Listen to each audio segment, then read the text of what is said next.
Let's take a look at Derek Brunson versus Kevin Holland from the UFC Vegas show last night. There are some simple things that he did, basic concepts that will apply to all fighting styles, no matter what. Brunson, again, I've said this before, Brunson is learning on the job.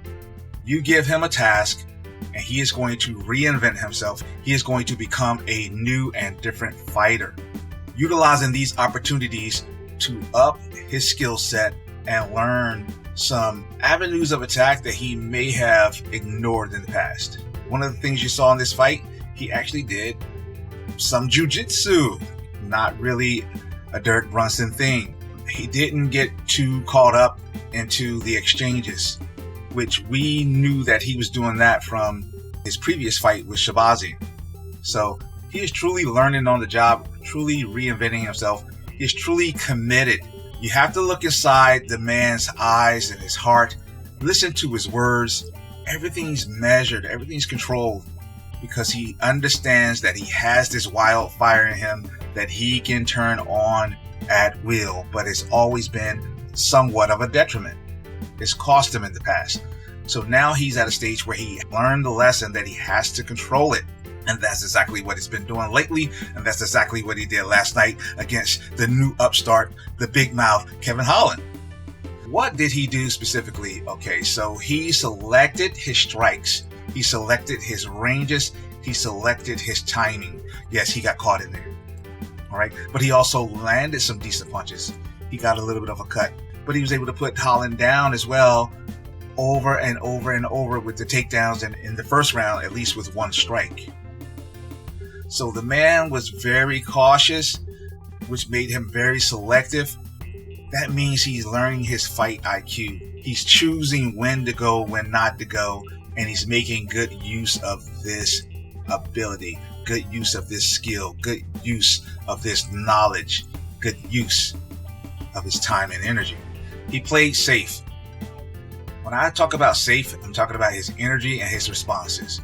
His energy, he stayed measured. He didn't get hit and run out crazy trying to pay back Holland. That is a young man thing. That's something that older fighters usually teach the younger fighters. If you're sparring with an older fighter and you hit him good, he doesn't try to pay you back right away. He lets the engagement go 4 or 5 engagements, 10, 15 punches, and then bam, he pays you back for that earlier incident. That's what Brunson was doing here. He wasn't in a rush to pay Holland back for anything that may have hurt him. Also, he didn't respond to the antics, the talking, the comedic posturing. He didn't pay attention to any of that. Even when Holland took Brunson down, you saw a slight smile on his face, because he hadn't been taken down in the UFC. As he's reinventing himself, he's also enjoying himself because he's a new fighter. He's a different fighter. Brunson also smothered with good pressure. He didn't just stay close to play safe in a very mechanical way. He stayed close to smother, to put pressure into Holland's body to wear him down. This was a tactic. This is a tactic you don't really see, because most of the time we think of pressure, we think of the hitting, or we think of someone just staying close enough not to get hit. But he's keeping pressure on his body, wearing this kid down. And it was evident between rounds because Holland just did not have the energy. He didn't understand why his legs didn't work. He didn't understand why he couldn't get off. He tried to acknowledge what his coaches and what his corner wanted from him, but he was honest with himself and saying, I just can't deliver.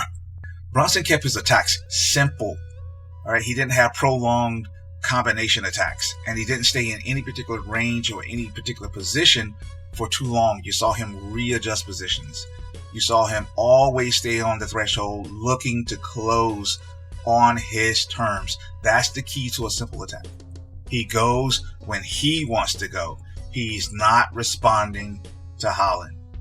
Only in desperate situations should you jump in when there's absolutely no choice left. But you got to make sure that you had some type of interaction going between you and your opponent. It should not be a thing where you're 100% defensive. The last thing that Brunson did was stifle Holland's game. And what I mean by that, on their feet, he stayed just outside of range. In the mid-range, he stayed close enough that Holland could not get his arms in front of him and really use his frame to deliver attacks. And on the ground, he didn't try to pass the guard a lot. He didn't try to ground and pound in a way that opened up his body to make him vulnerable to submission attacks.